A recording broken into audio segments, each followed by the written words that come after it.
कभी कभी जिंदगी इंसान को इस कदर तोड़ देती है कि उसके पास खोने को कुछ भी नहीं बचता। न पैसा, न सहारा, न भविष्य की कोई गारंटी।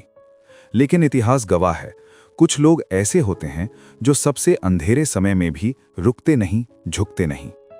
ये कहानी है उस युवा सन्यासी की जिसके पास न जूते थे, न खाने का ठिकाना, न पहचान, लेकिन जिसके पास था अडिग आत्मविश्वास।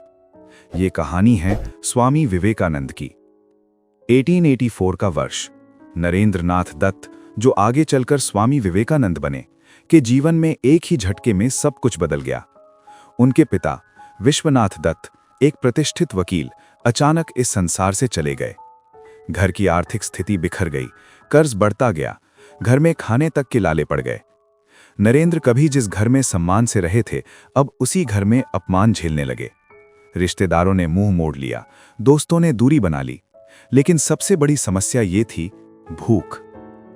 ऐसे दिन आए जब नरेंद्र पूरे दिन बिना कुछ खाए भटकते रहे। वो नौकरी की तलाश में दर दर भटके, हर जगह एक ही जवाब, अभी कोई काम नहीं है। कभी कभी भूख इतनी तेज होती कि चक्कर आने लगते, लेकिन नरेंद्र ने कभी भीख नहीं मांगी, कभी अपने आत्मसम्मान को गिरवी नहीं रखा। उनके भीतर एक आवाज थी, अगर मैं टूट गया तो मेरे जैसे लाखों युवाओं का क्या होगा। घर लौटकर जब वो अपनी मां भुवनेश्वरी देवी को अपनी स्थिति बताते, तो मां कहती, बेटा, भगवान पर भरोसा रख, तू कमजोर नहीं है। मां के ये शब्द नरेंद्र के भीतर आग बनकर जलते। उन्होंने प्रण लिया, मैं चाहे भूखा रहूं, लेकिन सत्य और साहस का रास्ता कभी नहीं छोड़ूंगा।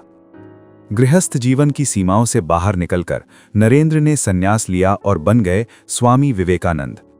अब उनके पास न घर था, न पैसा, न कोई निश्चित मंजिल।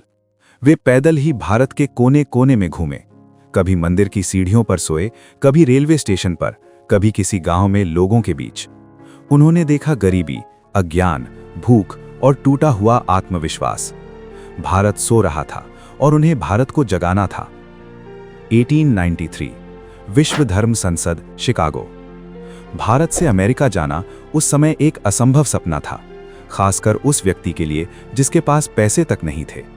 कई लोगों ने उनका मजाक उड़ाया, तुम वहां जाकर क्या करोगे? लेकिन विवेकानंद रुके नहीं।